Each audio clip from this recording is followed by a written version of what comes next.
முதன்மை செய்திகள் 50 செய்திகளை அடுத்தடுத்து பார்க்கலாம். கட்டாய கல்வி உரிமைச் சட்டத்தின் கீழ் தமிழகத்திற்கான நிதியை ஒதுக்க மத்திய அரசுக்கு சென்னை உயர்நீதிமன்றம் உத்தரவிட்டுள்ளது. தமிழ்நாட்டில் உள்ள தனியார் பள்ளிகளில் 25% இடங்களுக்கு வழங்க வேண்டிய நிதியை ஒதுக்க மத்திய அரசுக்கு உத்தரவிட்ட சென்னை உயர்நீதிமன்றம் கிடைக்கும் நிதியை தனியார் பள்ளிகளுக்கு உரிய முறையில் வழங்க தமிழ்நாடு அரசுக்கும் உத்தரவிட்டுள்ளது.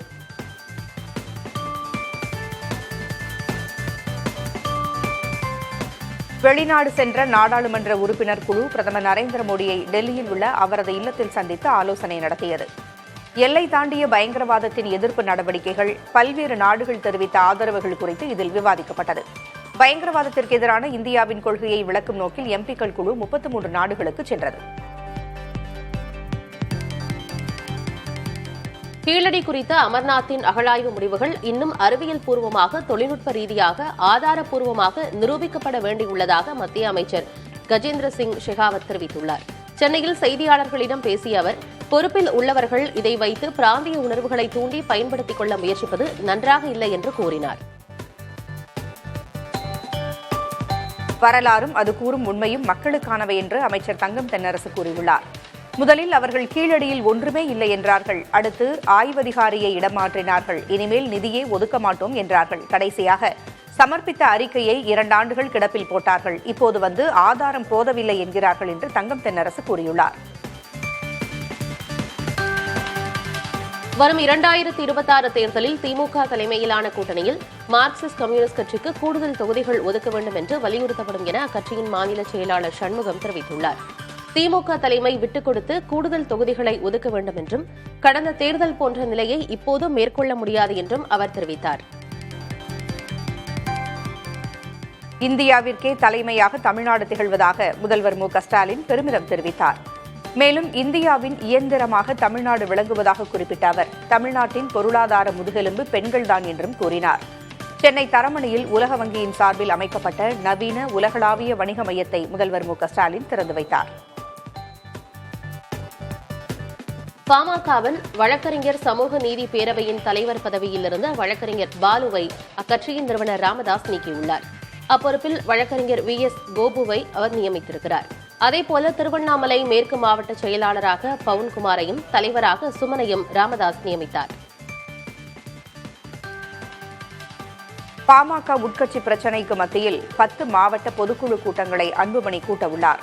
15ஆம் தேதி திருவள்ளூர், செங்கல்பட்டு மாவட்டங்களிலும், 16ஆம் தேதி காஞ்சிபுரம், ராணிப்பேட்டை ஆகிய மாவட்டங்களிலும், 17ஆம் தேதி வேலூர், திருப்பத்தூர் ஆகிய மாவட்டங்களிலும், 18ஆம் தேதி திருவண்ணாமலை, கள்ளக்குறிச்சி ஆகிய மாவட்டங்களிலும், 19ஆம் தேதி சேலம், தருமபுரி ஆகிய மாவட்டங்களிலும் நடைபெறுகிறது. சென்னையில் 18 IPS அதிகாரிகள் இடமாற்றம் செய்யப்பட்டுள்ள நிலையில் 3 பேருக்கு பதவி உயர்வு அளிக்கப்பட்டுள்ளது.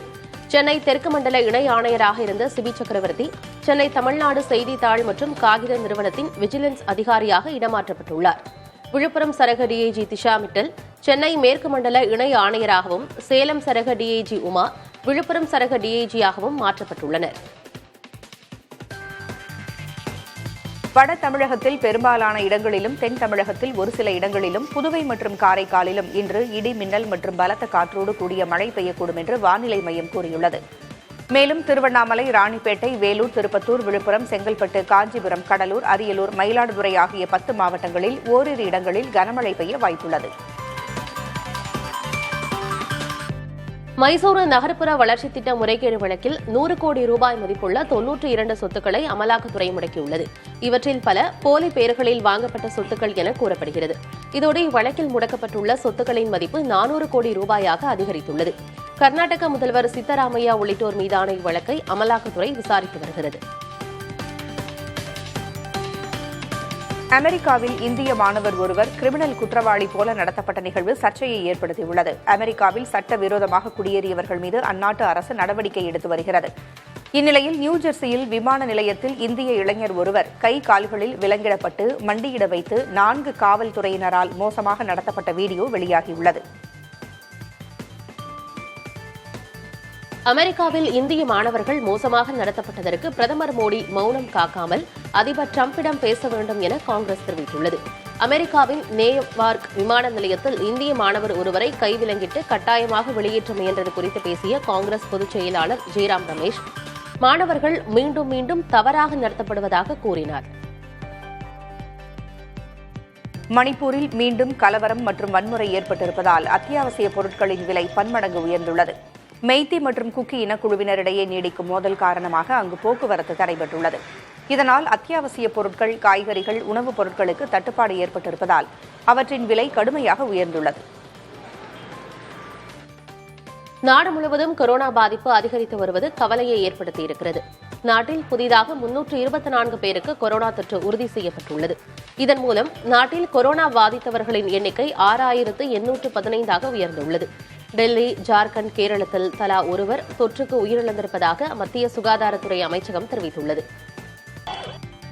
யுக்ரைன் தலைநகர் கீவ் மற்றும் ஒடேசா நகரை குறிவைத்து மிகப்பெரிய வான்வழி தாக்குதலை ரஷ்யா நிகழ்த்தியுள்ளது. இதில் 3 பேர் உயிரிழந்தனர். மொத்தம் 315 ட்ரோன்களையும் 7 ஏவுகணைகளையும் பயன்படுத்தி ரஷ்யா இந்த தாக்குதலை மேற்கொண்டதாகவும் 3 ஆண்டு கால போரில் நிகழ்த்தப்பட்ட மிகப்பெரிய தாக்குதல்களில் ஒன்று இது எனவும் யுக்ரைன் அதிபர் ஜெலன்ஸ்கி தெரிவித்தார். ஈரான் நாட்டில் ரஷ்ய அரசு புதிதாக 8 அணு உலைகளை அமைக்கப் போவதாக ஈரானின் அணுசக்தி ஆணையத்தின் தலைவர் முகமது எஸ்லமி அறிவித்திருக்கிறார். இதில் 4 உலைகள் ஈரானின் தெற்கு பகுதியில் உள்ள புஷேர் மாகாணத்தில் அமைக்கப்படும் என்று கூறப்பட்டுள்ளது. ஈரானில் இயங்கி வரும் முதல் மற்றும் ஒரே அணுமின் நிலையம் புஷேர் அணுமின் நிலையம் என்பது குறிப்பிடத்தக்கது. அமெரிக்காவின் கலிபோர்னியாவில் சட்டவிரோத குடியேறிகளை அடையாளம் கண்டு வெளியேற்றும் அரசின் நடவடிக்கைக்கு அண்டை நாடான மெக்சிகோவில் எதிர்ப்பு வலுத்துள்ளது. லாஸ் ஏஞ்சல்ஸில் உள்ள பல்லாயிரக்கணக்கான மெக்சிகோ மக்களுக்கு பெரும் சிக்கல் ஏற்பட்டுள்ளது. சட்டவிரோத குடியேறிகளில் பலர் மெக்சிகோ மக்களாக உள்ள நிலையில் பாதுகாப்பு படையினரால் அவர்கள் தாக்கப்படுகின்றனர். ஆர்சிபி அணியை விற்பது குறித்து அதன் உரிமையாளரான டியாஜியோ நிறுவனம் ஆலோசித்து வருகிறது. அணியில் தங்களுக்கு உள்ள பங்கின் ஒரு பகுதியை விற்கவோ அல்லது அனைத்து பங்குகளையும் விற்கவோ உள்ள வாய்ப்புகளை ஆலோசித்து வருவதாக கூறப்படுகிறது. இந்த ஆண்டு முதல் முறையாக ஐபிஎல் கோப்பையை கைப்பற்றிய ஆர்சிபி அணி அதன் வெற்றி கொண்டாட்டத்தின் போது 11 பேர் உயிரிழந்ததால் பெரும் விமர்சனத்திற்கு ஆளாகியுள்ளது.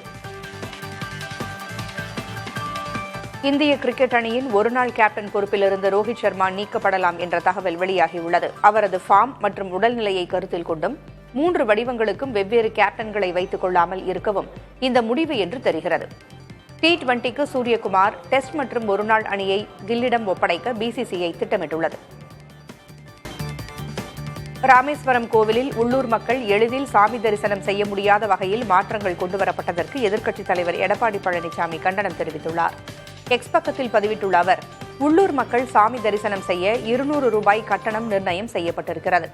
அவர்களின் வழிபாட்டு உரிமைகளுக்கு இது எதிரானது என்றும் எடப்பாடி பழனிசாமி குறிப்பிட்டிருக்கிறார். மக்களவை துணை சபாநாயகர் தேர்வு நடைமுறைகளை தொடங்குமாறு பிரதமர் மோடிக்கு காங்கிரஸ் தலைவர் மல்லிகார்ஜுன கார்கே கடிதம் எழுதியுள்ளார். துணை சபாநாயகரின்றி மக்களவை இயங்குவது இந்திய ஜனநாயக பண்புகளுக்கு முரணானது என்றும் அரசமைப்பு விதிகளை மீறும் செயல் என்றும் அக்கடிதத்தில் அவர் கூறியுள்ளார்.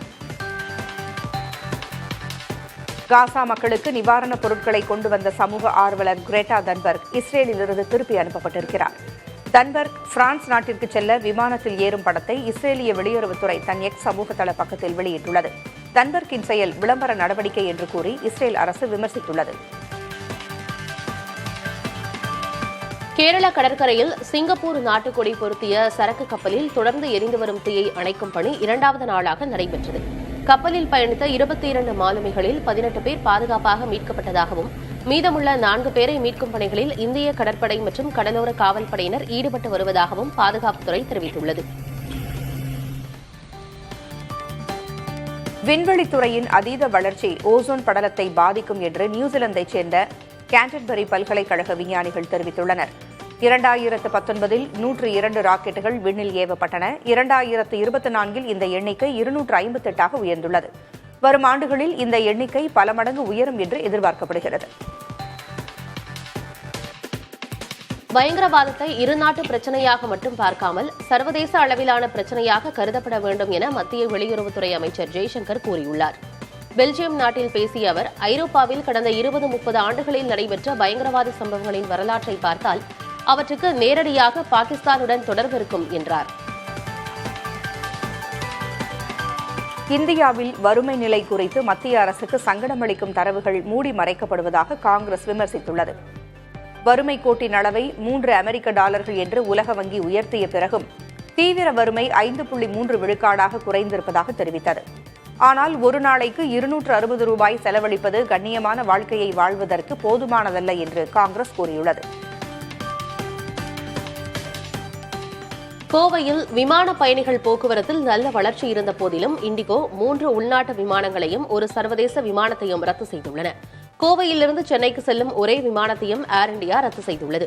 கோவையிலிருந்து பல்வேறு நகரங்களுக்கு கூடுதல் விமானங்களை இயக்க கோரிக்கை எழுந்துள்ள நிலையில் இண்டிகோ மற்றும் ஏர் இண்டியா சேவைகளை குறைத்துள்ளன.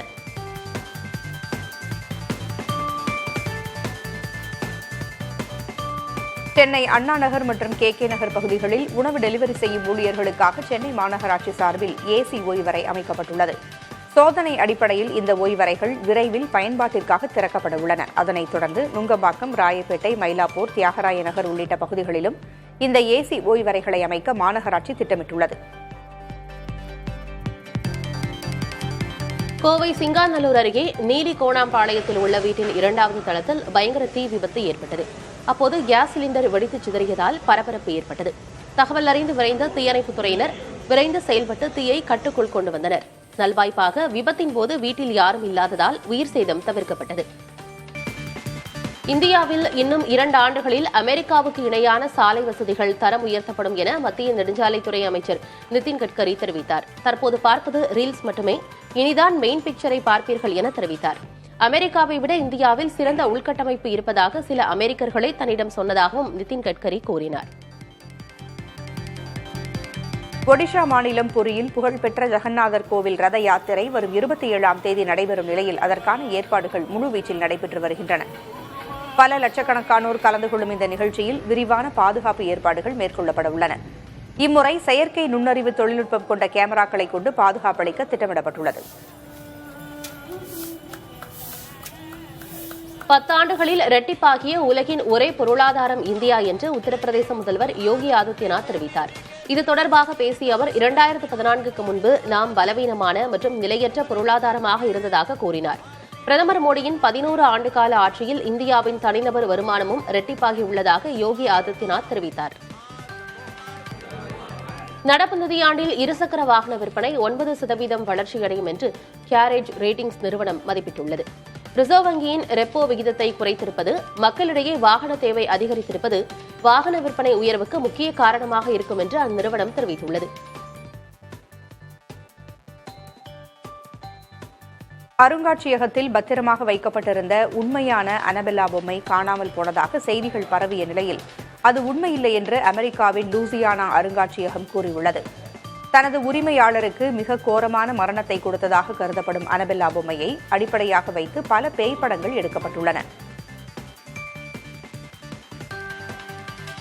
ஓபன் ஏஐ நிறுவனத்தின் ChatGPT உலக அளவில் திடீரென முடங்கியது. இதனை அதிகம் பயன்படுத்தும் அமெரிக்கா மற்றும் இந்தியாவைச் சேர்ந்த பயனர்கள் அவதியடைந்தனர். அதிலிருந்து எந்த தகவலையும் பெற முடியவில்லை, எதுவும் செய்ய முடியவில்லை என பயனர்கள் தெரிவித்துள்ளனர். ஃபைல் தயாரிப்பு, ஆவணங்களை சரிபார்த்தல், கோடிங் என பல பயன்பாடுகளுக்கு ChatGPT-ஐ பயன்படுத்தி வருகின்றனர். இந்திய வீரர் ருத்துராஜ் கெய்க்வாட் இங்கிலாந்தின் யார்க்ஷயர் அணிக்காக முதல் தர லீக் போட்டிகளில் விளையாட உள்ளார். இதனை யார்க்ஷயர் அணியின் தலைமை பயிற்சியாளர் உறுதி செய்துள்ளார். முதல் 4 இடங்களில் எந்த இடத்தில் வேண்டுமானாலும் ருத்துராஜ் களம் இறங்குவார் என்றும் சிறந்த ஆட்டத்திறன் கொண்ட ருத்துராஜின் பங்களிப்பு அணிக்கு பலம் சேர்க்கும் என்றும் அணி நிர்வாகம் தெரிவித்துள்ளது.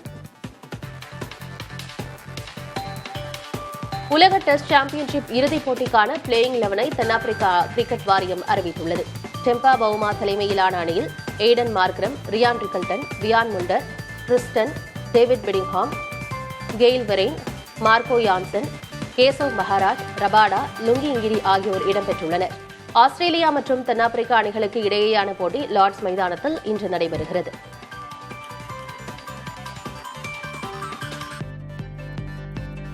உலக டெஸ்ட் சாம்பியன்ஷிப் இறுதிப் போட்டியில் ஆஸ்திரேலிய அணி சாம்பியன் பட்டம் வெல்லும் என்று இந்திய அணியின் முன்னாள் வீரர் ஹர்பஜன் சிங் கணித்திருக்கிறார். அழுத்தம் நிறைந்த போட்டிகளில் எப்படி விளையாட வேண்டும் என்பதில் ஆஸ்திரேலிய அணி வீரர்கள் மிகவும் திறமை வாய்ந்தவர்கள் என்றும் ஹர்பஜன் சிங் தெரிவித்தார். உலக டெஸ்ட் சாம்பியன்ஷிப் இறுதிப் போட்டியில் ஆஸ்திரேலிய அணி 2 ஆல்ரவுண்டர்களுடன் களமிறங்குகிறது. சுழல்பந்து வீச்சில் நாத்தன் லயன் இருக்கிறார். பேட் கமின்ஸ் தலைமையிலான அணியில் Usman Khawaja, Marnus Labuschagne, Cameron Green, Hazlewood, Mitchell Starc உள்ளிட்டோர் இடம்பெற்றுள்ளனர். IPL தொடரில் அசத்திய இங்கிலீஷ், BGD தொடரில் கலக்கிய போலந்து ஆகியோர் இடம்பெறவில்லை.